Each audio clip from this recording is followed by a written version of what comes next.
And we are live. What's up, HasFit Tribe? Happy Wednesday, all. Happy Wednesday to everybody out there. Thank you for joining us. We already have a lot of questions in the queue. So we are going to do our best today to get through all of them.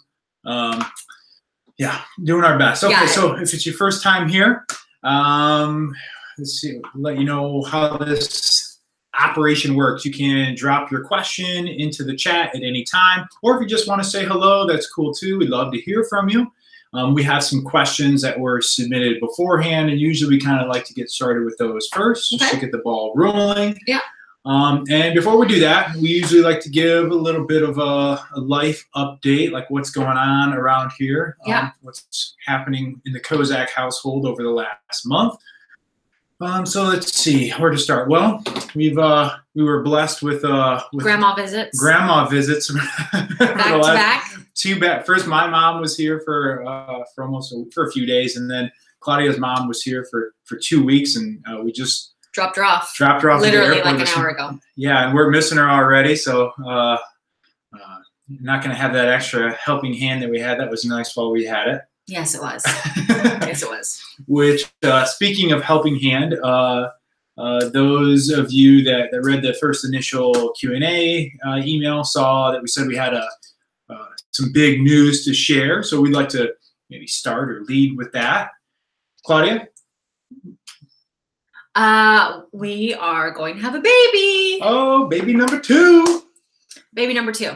So I'm not being rude. I'm not eating candy in front of you guys. I'm actually feeling not great right now. So I'm sucking on one of my ginger pops or something to help me not feel so nauseous. Anti-nauseous, yeah. So so we are about 10 weeks tomorrow, pregnant, and or I am, not this guy. No, not me. And I will ask that we are telling you all here in Patreon. But we are not rolling this news out to HasFit Tribe or anybody else. Not to the Facebook group. So if I see YouTube yet. As much as I will appreciate all the congratulations, if I see that there is any type of news about Claudia being pregnant on HasFit Tribe, I'm going to erase it. So I'm just letting you guys know that right now. So this is special. Patreon only. Yeah, I mean, you want to talk early access. You guys got the first access to the pregnancy news. Totally. So please, I see all the congratulations rolling in. So awesome, thank you. I'm super excited, super not feeling wonderful. But I knew it. Congrats. I knew it. I knew it. Everybody says like something about that women instincts, huh? Oh yeah, women intuition. I mean, I'm sure there's gonna be a lot of women who are like, I just knew. So let's talk about real quick about what that means going forward. Correct. So first of all, we've been kind of planning for this. So we have a little bit of a queue of videos already set to go. So, some of the harder videos you'll still see rolling out that were shot maybe a little bit earlier, but that'll be released later. Correct. And then in addition to that, it also means that, and we've kind of actually been waiting for this, as an opportunity to put together a pre- and postnatal pregnancy program. So for those of you that have been asking, it may not be out quite as early as fast as you needed it. So our apologies for that. But we are going to use this as an opportunity to create a specialized program. And it's kind of tricky because our audience is so split, right? We have males and we have females, and we don't want to alienate a certain subset of viewers or fans who are like, hey, this doesn't apply to me. Right. So I don't have to be very careful. So we have to be very careful on how we release these. Yeah, exactly. So that's what's going on over here. We're excited. We don't know gender yet. Hopefully. Obviously not yet. Hopefully soon. Hopefully soon. Yep. Okay, so we do have a lot of questions. So let's jump right into those. Let's jump in some of the ones from the chat today. Amy Jo, hey coach, hey Claudia. I noticed that there's a lot of fitness products, especially made for women. Is there anything you guys would recommend for women specifically? What about a barbell for women? In one word, marketing. Well, that's my word I was going to use, but then I was like, in one word, just look at Claudia's face. But honestly, it's just all marketing. People in the fitness industry know that women are very gullible, if you will, or susceptible to any like special products. Oh, this is, you know, a supplement just for women, or this is a diet product just for women, or this is a barbell just for women. No, I mean, our bodies are, and our muscles work in the same ways. There's really no need to have anything special. Really, you're probably just paying like a 20% premium for the same product. And actually, kind of going on to that point, that goes for all products. Razors is something that I've noticed. Deodorants. There's always a markup on women's products, always. So that's just something to be very mindful about. If you want to get something specifically that's pink or whatever, it's pretty. Feel free, but you're not going to get any added benefit. No, there's nothing different. There's no difference. What's up, Robert? Nice to see you. Hetty, thanks for the Q&A. What specific brand of resistance bands? We get this a lot. We did in our most recent. Yeah, in our most recent one. So I don't want to get into too much detail, but we have been using the Body Elastics bands. They're pretty high quality. I really like them. But for the most part, most bands are all the same. Just get what you can afford. And you find on Amazon, they're really all the same. Mr. Atkins, I think, when picking up weights, you often say lift with your legs. Of course, we've all heard that for years, but I'm not sure what it means. Could you give a demo? Do you have a sure. kettlebell? I'd be more than happy to. Let me adjust the camera. Give you a demo. So essentially, what we're referring to is just to make sure you're using like a squat form when you sit back and pick it up, and not do one of these numbers. Definitely not. Let me just pick this up and then let me use good form. So instead, just making sure you're sitting back with your legs, and that applies to things like picking up boxes or groceries or anything of the like as well. Rondell, what's up, Rondell? Nice to see and hear from you. She says, in dealing with an old rotator cuff injury, weight-bearing exercises like push-ups, planks, they hurt, and hurts to have her arms under her shoulders. I tend to put my arms out and a head. What is the best way to deal with it? The best way to deal with it is to actually strengthen your rotator cuffs and your back muscles. You know, I check out our, we have a couple shoulder stretching and strengthening specific routines, and I maybe incorporate those into your workouts as well once or twice a week. Also doing push-up variations from more of an inclined position. So a high countertop, a bench, a couch, something where you're not totally horizontal. If you start this way and strengthen your back, get good form, focus on good form throughout the push-up, and then as you get stronger, you can bring it to horizontal. Adema asked, she has a suggestion. She'd like to see more barbells used in our routines. You know, and it's kind of like a standard answer that we have, whether it's barbells, medicine balls, stability balls. I mean, kind of all the same standard answer from us, which is we try to make our routines available to cast the widest net and available to the largest group of people. And so many people don't have access to specialty equipment, which is why we don't make a lot of routines with barbells or a lot of routines with medicine balls. It's not that we don't see value in them. It's just we're trying to cast the widest net. So we do have them, we do them, but just that's the reason why you don't see more of them. Let's see, who's next? How about, you want to read this one? Yes. This is from Grace. What is a progressive training in order to be able to do pull-ups? Thanks. That's a video that I've been wanting to do for a while and just haven't got around to it. You'll see if you watch some of our like Insta or Snap stories, Claudia a lot of times will use the band assist pull-up method.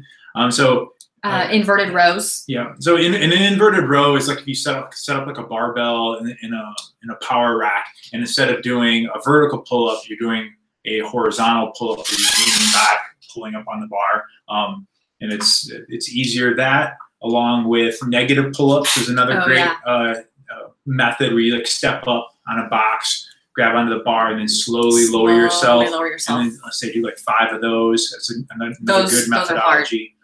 They're great. But the assisted band pull-ups are probably the best because you can get as much help from the band as you need. So, start with 120 extra pounds of help, and then pull it back to 100 pounds, and then pull it back to 80 pounds, and you can adjust. And also doing it frequently.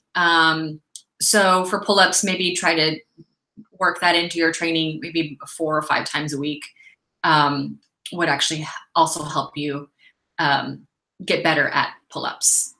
It's something that I still haven't been able to master at this point either, so it's hard.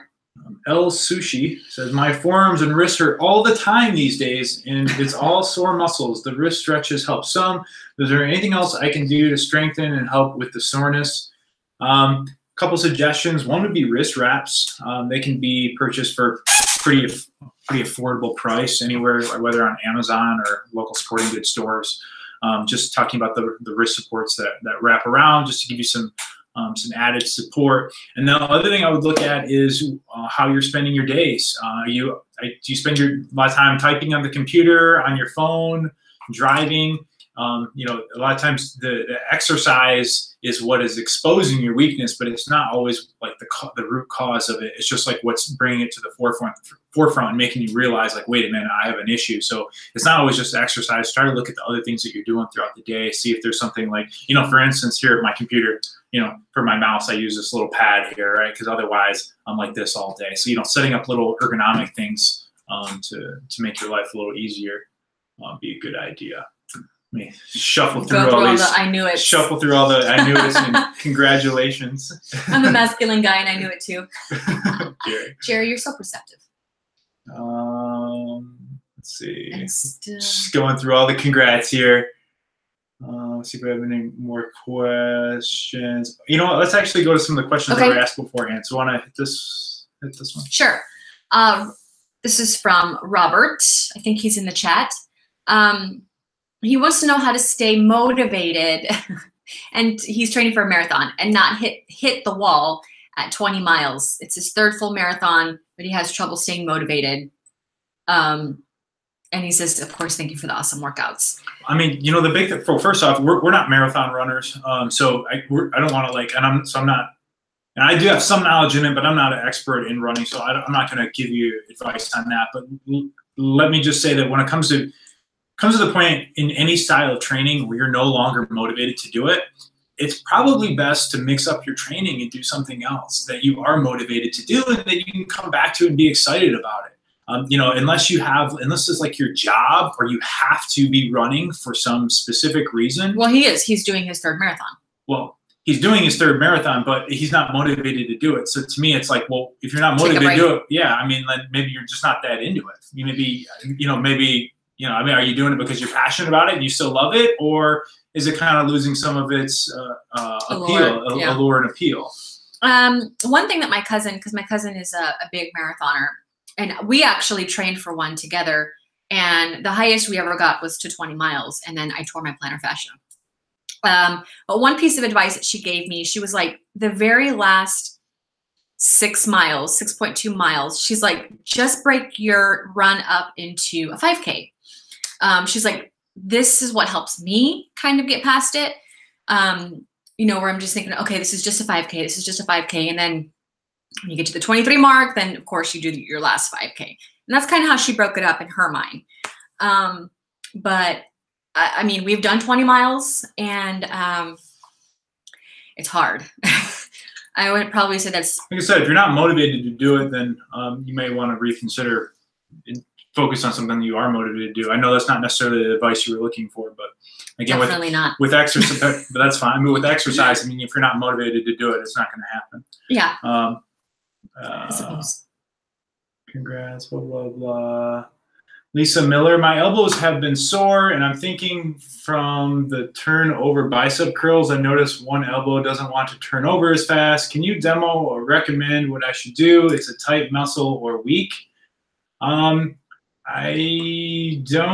It's a little hard from that explanation to necessarily give you good advice. You might have some tendonitis in your elbows. Chances of it just being one move messing you up are probably pretty low. So it's probably more like an overall picture of everything that you're doing. One thing that does tend to work well for tendonitis in your elbow or or for any type of inflammation in that area is one is like naproxen, anti-inflammatory, because you probably have some inflammation in that area, as well as any type of foam rolling or a tennis ball massage in this area as well. Actually, it's another thing I need to make another video of.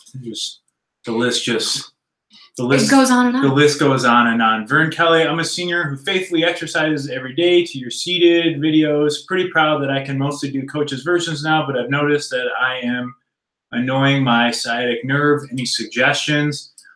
Yes, in addition to the routines, add some stretching.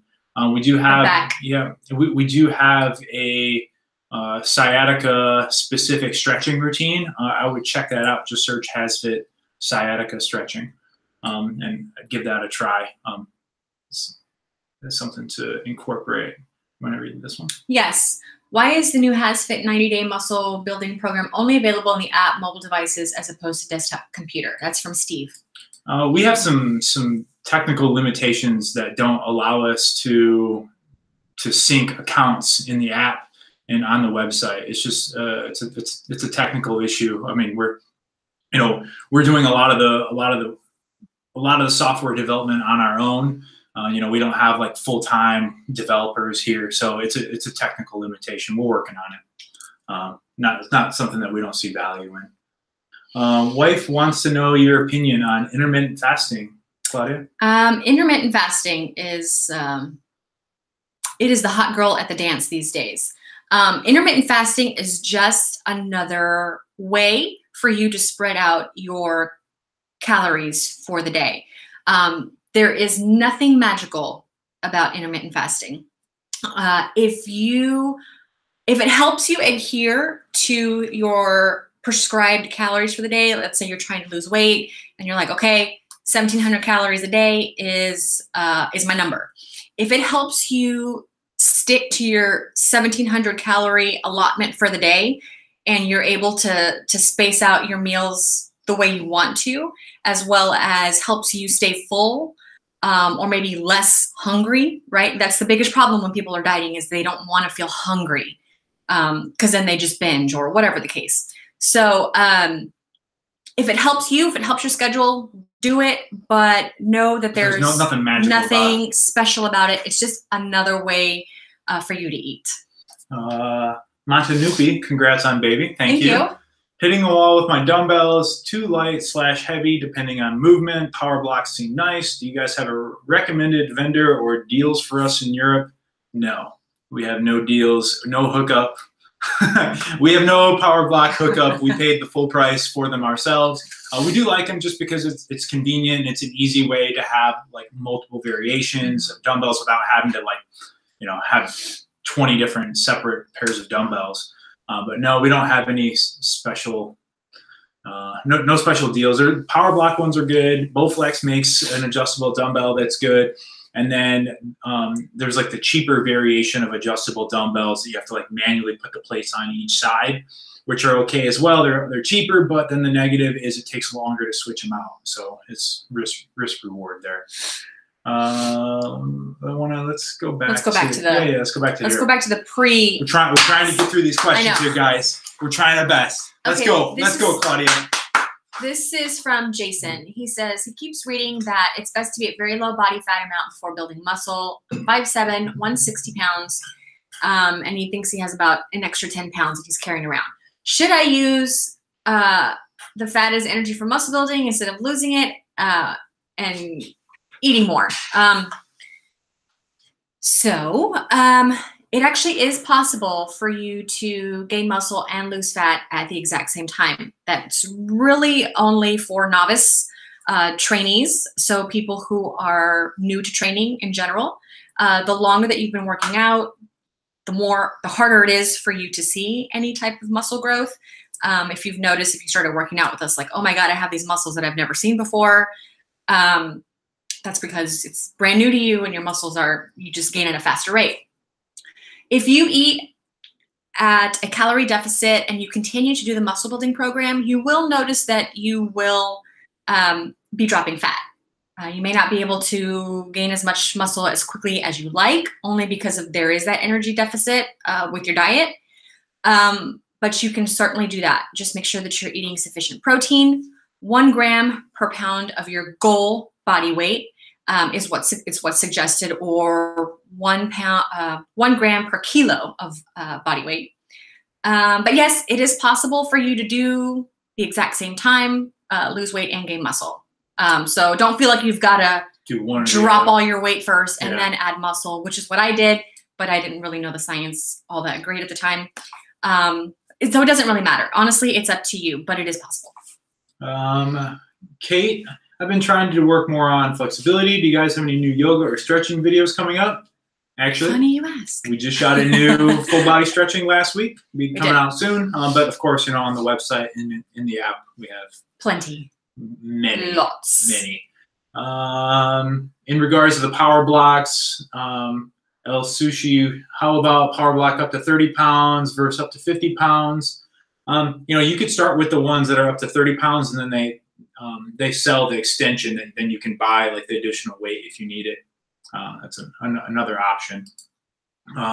Karen, I have no question, but I just wanted to let you guys know you brought me back to my love for exercise. Cannot thank you enough for your videos and what you've done for me. Oh, thank you so much. Thank you, Karen. Girl, we see you in the HasFit. Yeah, I recognize your avatar there from the HasFit Facebook group. You were looking strong, so thank you for sharing that with us. And for all of those videos. I'm like, man, I really need to go outside and work out because Karen's showing me up. Right. All right. Let's Sarah. Let's go to Sarah here. Actually, we kind of already answered that Sarah. question. She goes. Sarah wanted to know about a pregnancy program, which is on the way. There you go. How about August? August.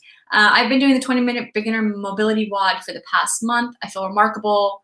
He's feeling great. The V and the T's are okay, but it's the W that causes him the most pain.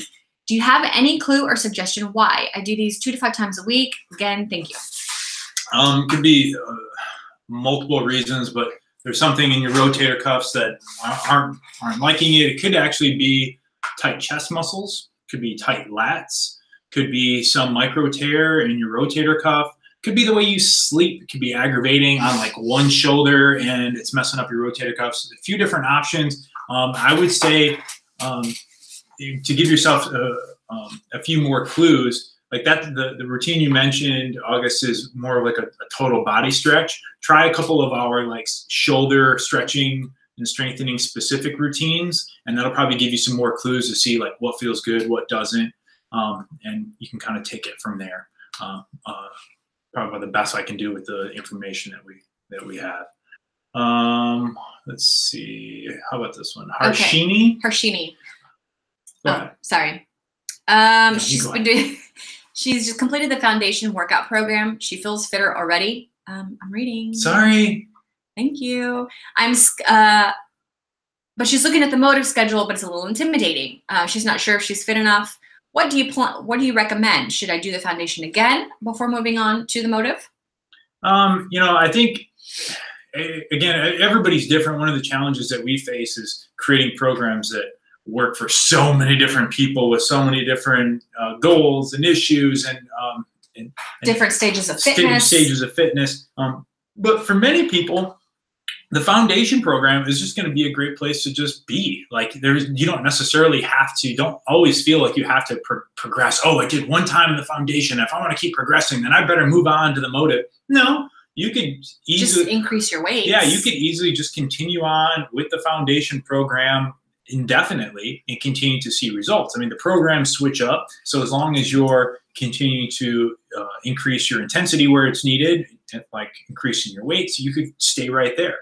And then the other thing is you could always try the Motive and then come back to the foundation. If you say, no, I feel more comfortable with the foundation. I think it's right for me. I like the lower impact moves. Great. So listening to your body is going to be number one there. Yep. Roberts, Adema asks, what's your opinion on inverted triangle method of muscle building that you use in your videos, 15, 12, 10, 8, versus jumping right away to the heavy weights and lower reps? So Adema's asking, in some of the muscle building, we do like one set of 15, one set of 12, one set of 10, and then one set of 8, where we're working our way up in weight. And that's just to give your muscles a different look. You know, variety in strength training and in fitness is always going to be your best friend for continued results. So there's nothing magical about that rep set formula. There's nothing better or worse than just starting right away at a heavy weight and with a lower rep. Heavy weight and lower reps is less for hypertrophy training, so it's more for strength. So if you're doing like 5 sets of 5 versus a set of 15, 12, 10, 8, 15, 12, 10, 8 is going to give you more muscle building, actual like muscle growth, where let's say 5 sets of 5 with just a heavy weight isn't going to give you the muscle building. It's just going to give you more strength. So they're just different. One's not necessarily better or worse than the other. Sarah. Sarah, related to pregnancy, do you have words of wisdom on how to eat healthy and maintain exercise in the first weeks when you feel not so awesome? Yeah, so that's me right now. Honestly, I am just allowing myself to really listen to my body. I'm lucky if I work out 3 times a week right now. I do the best that I can. And usually when I really don't feel like working out, but then I do, is when I feel the best afterwards. And I'm not doing anything high intensity. I'm really just working at my own pace, doing a lot of strength training. As far as healthy eating, all I want are carbohydrates. I tend to have the opposite problem. I have to eat so that I don't feel so bad. But I just try to stick to yogurts. I try to stick to fruit for carbs. But then you're still monitoring how much you're eating. I am. Honestly, I'm tracking my food right now every single day, just so I am aware, because right at this time in my pregnancy, I'm just like, my brain. Well, that, she's always hungry too, right? So well, my brain isn't really there. So it's like if I try to remember what I ate earlier, like, oh my God, did I have so I'm just, as I'm eating throughout the day, I'm tracking it, because this pregnancy brings up a lot of body issues for me too. I know for a lot of women it does. So for me to just kind of keep a handle on that, that's what helps me. So Sam OKC, is it better to do less reps with heavier dumbbells or more with lighter ones? By the way, your last book and food, he liked the book. Okay. Oh, thank you. Thank you. Okay, so to answer the question, one is not better than the other. You're going to get different effects, number one. So less reps with heavier weight is going to be better for strength gains. And depending on when you say less with heavier, I don't know how heavy. I mean, are we talking 5 repetitions with very heavy, or are we talking 10 versus 20, right? So like, let me back up. Like if you're doing like sets or sets with like 5 to 8 repetitions in it, that's going to be best for strength. If you're doing sets with 8 to 15 repetitions in it, that's going to be best for muscle building, hypertrophy, like gaining actual muscle size. Anything over 15 reps is going to be best for muscular endurance.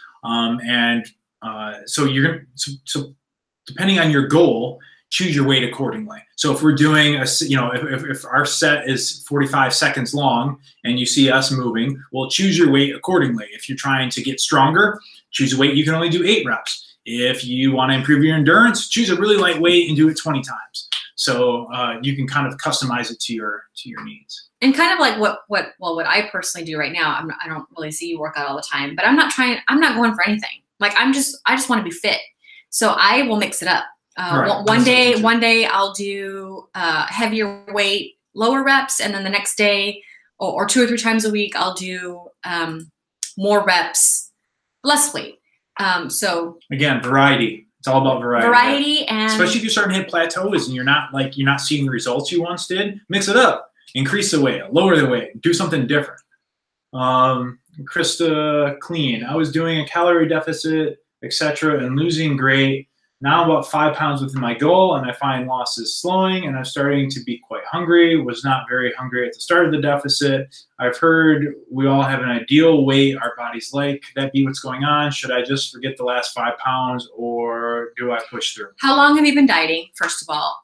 If you've been dieting for an extended period of time, I would say take a break.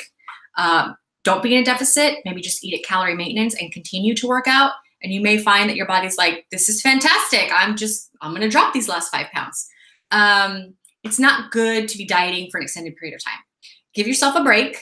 And maybe just do an inventory of what you're eating. Sometimes when we hit plateaus, we're underestimating how much we're actually eating. So maybe just audit that. Start there with your diet. Because if you might find yourself eating or picking more throughout the day and your weight loss is kind of stalled. But again, if it's starting to take a toll on your mental state and you're just feeling kind of like, tired of it, take a break. Just eat it 2,000 calories or 1,800 calories or whatever. Whatever your maintenance number. Yeah, and then you just might find that your body likes that better, and you drop the last 5 pounds and continue to strength train too as you go through that. I'm not really dieting, just eating when I'm hungry, she says. Yeah, just go for more protein. And just continue to do progressive overload with your strength training. And it also sounds, if you say that, it also sounds like you don't really know if you're eating at a deficit then. Oh, yeah. But what that tells me is you're probably not tracking your foods. You're probably guessing. So the other thing you could do is start actually tracking, track every food, and then you'll know exactly what your numbers are, because guessing is really tough. It's hard. And I mean, close to impossible, honestly. Moving on back to pre-asked questions. Here we go. Let's go. Actually, I take that back. Let's go with Jerry. Jerry Nelson, have you tried Bulgarian bag workouts? Are regular dumbbells just as good? I had to Google Bulgarian bag personally. A Bulgarian bag is basically like a sandbag. For those of you that don't know, it's just shaped like a half moon. Like a half moon shape.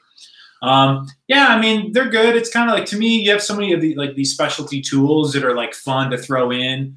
A Bulgarian bag is kind of like a kettlebell in that you can use, do a lot of momentum training, good for conditioning. I would find that bag most useful to like a wrestler or somebody who's in a combat sport where like it's all about momentum and shifting body weight. But are regular dumbbells just as good? Yeah. I mean, it's just a lot of these tools it's just fun. I mean, that's really what it comes down to. It's just something different to help you get motivated. Well, I've been using dumbbells for this long, so let me just try a barbell now, or let me try something different. But there's no miracle or magical piece of equipment. Well, the difference between like kettlebells and dumbbells is that it creates instability, right? So it's more core engagement, and that's what the Bulgarian bag does. Right. So you're going to have like more of the instability, or the instability. It just creates more of a core conditioning kind of effect. Valentino wants to know, are you guys using MyFitnessPal? I'm very undisciplined with my food and need help here. Yes, I use MyFitnessPal. I use the free version. In my book, or in the book Eating for Life, I explain how to set up the calorie, because if you go by the calculator that's in MyFitnessPal, it really underestimates and it drops your calories super low. But if you use our calculator, it's going to be more conservative with your calorie count, and then I show you how to set it up in the book. But yeah, I do use MyFitnessPal. If you're undisciplined with your food, and I think the other thing to note is it doesn't have to be a permanent thing. No. People get intimidated, like, oh, so now I have to do this forever permanently? No, I mean 1 to 2 weeks, and you'll probably have a pretty good idea of where you are, and you'll see like, wow, I really overeat on this 1 or 2, 3 items, and like, okay, now I understand, and moving forward, I can be careful with that. From personal experience, what killed me was peanut butter. When I was pregnant with Alessandra, and even afterwards, it was the fastest and easiest thing for me to eat, with peanut butter sandwiches. And peanut butter is so high calorie.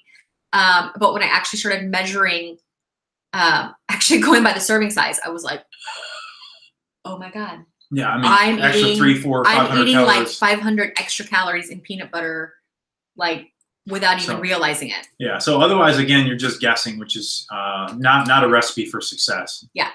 How about Carrie here? This is Carrie. Who was doing the foundation program after not working out for a while.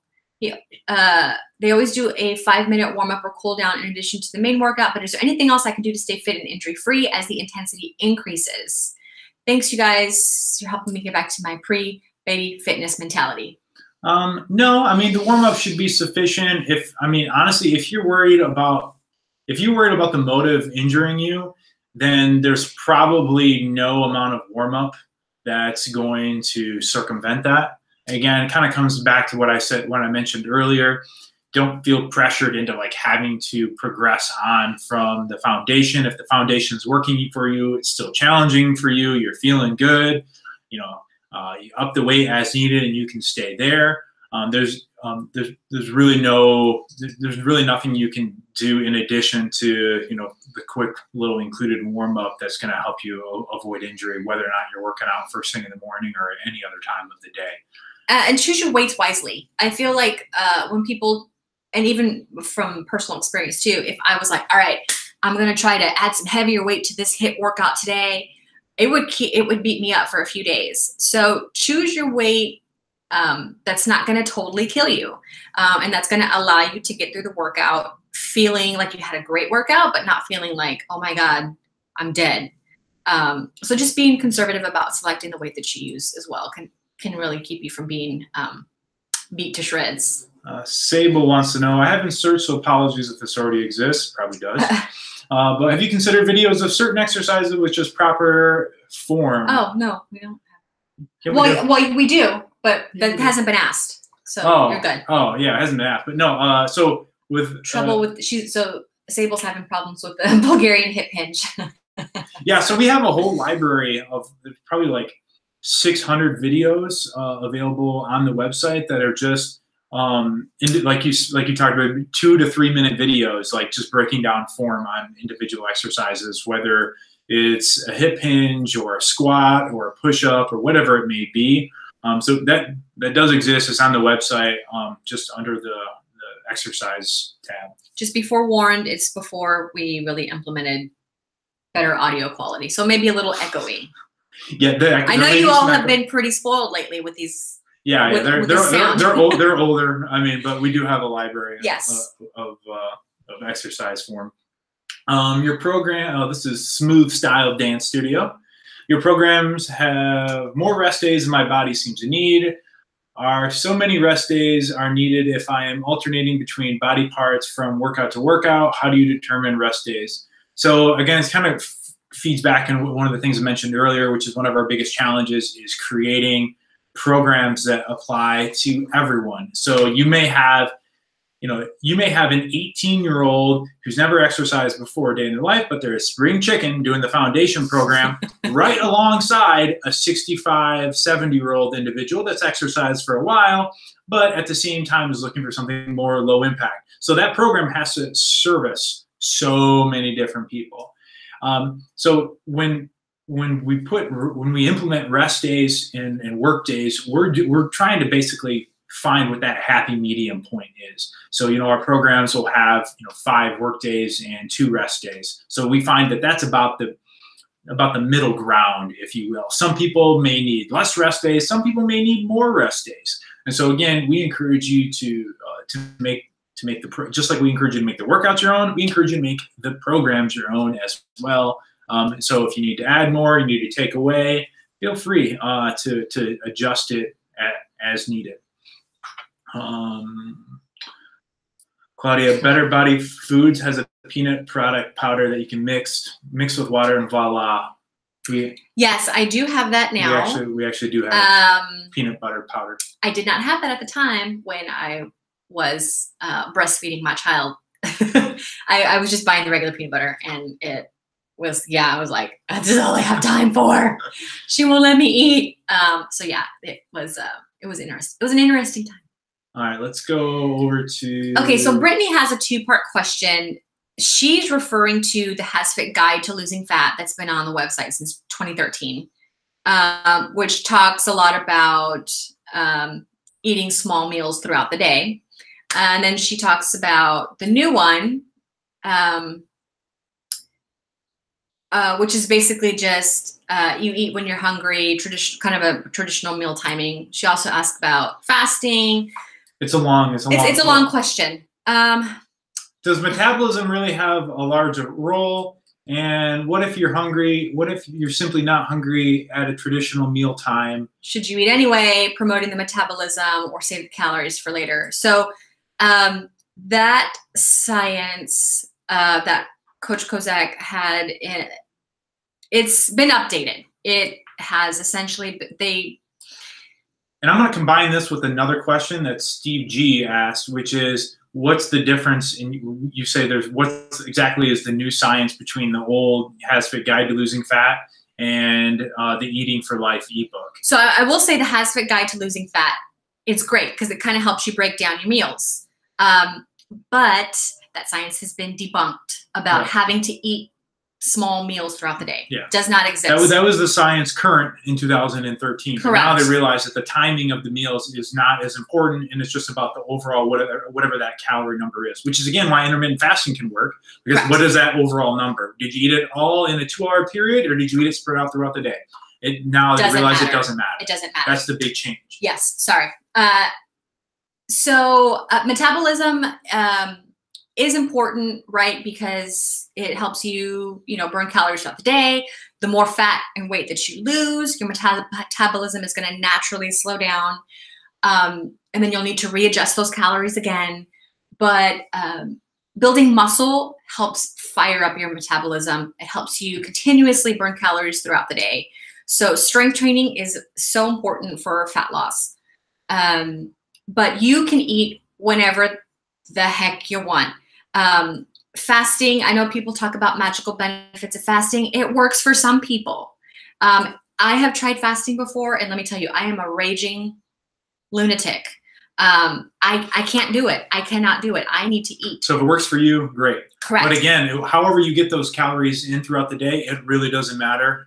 We're just as long as you correct. As long as you are at a calorie deficit, at the end of the day, you are going to lose fat. If you are continuously in a calorie surplus for what your body needs, then you are going to gain weight. It is about energy balance, and more science and studies and systemic reviews are supporting that.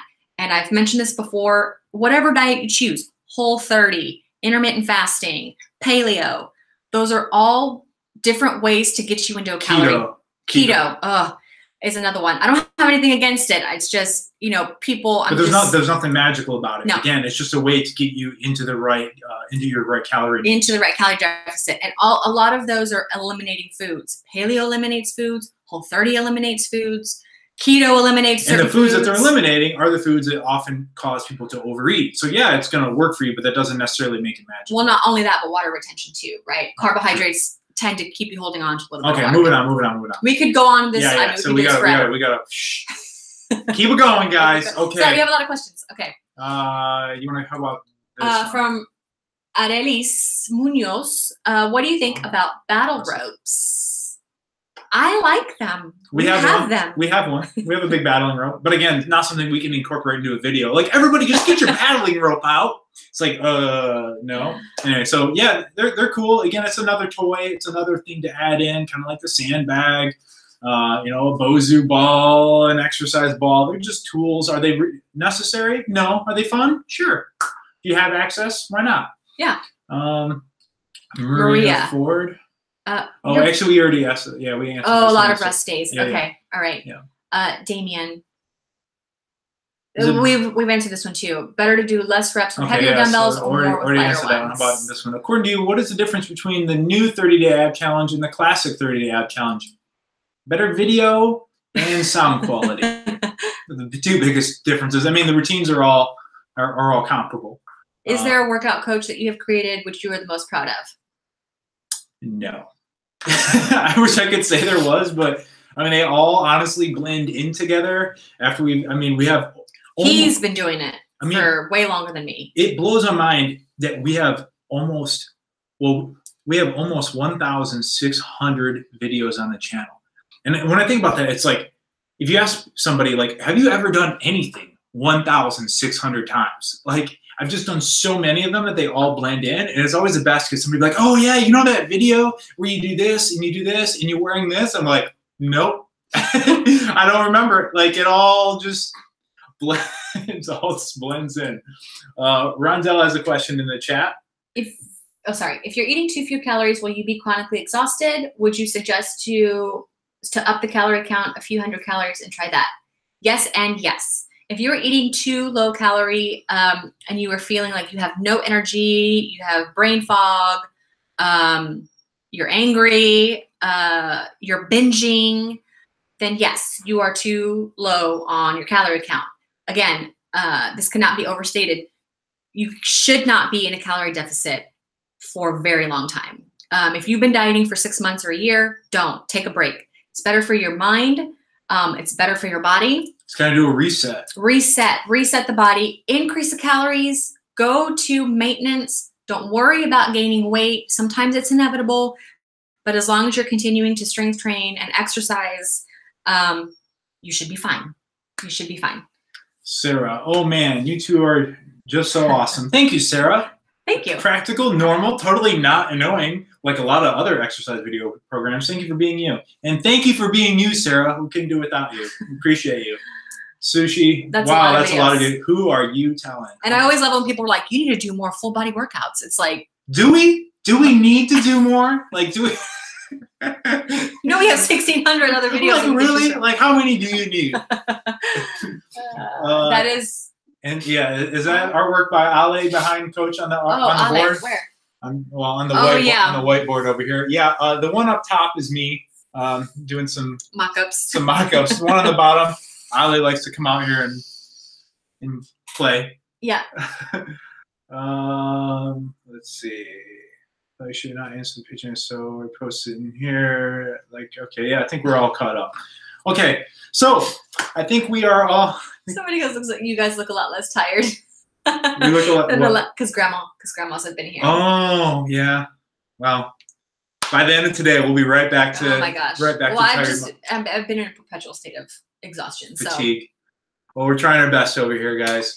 Okay, well, I think that successfully 51 minutes wraps up another Q&A. You guys are awesome. Thank you for helping keep these sessions lit. We could not do this without you. Again, Patreon. Oh yeah, about the whole pregnancy thing. Shh, not in the Facebook tribe. Shh, don't tell anybody. We'll announce it within the next few weeks. Next few weeks, but we got a few things we want to take care of before we do the official announcement. Yeah, but exactly. We love you guys, and we wanted you to be the first to know. We consider you to all be our friends, so we just wanted to share our excitement. It's like, you got it zipped. Share our excitement with you guys. Well, as always, thank you so much for your continued support. We couldn't do this without you. We wouldn't want to do it without you. I'm Coach Kozak. And I'm Claudia. And we will see you at your next workout.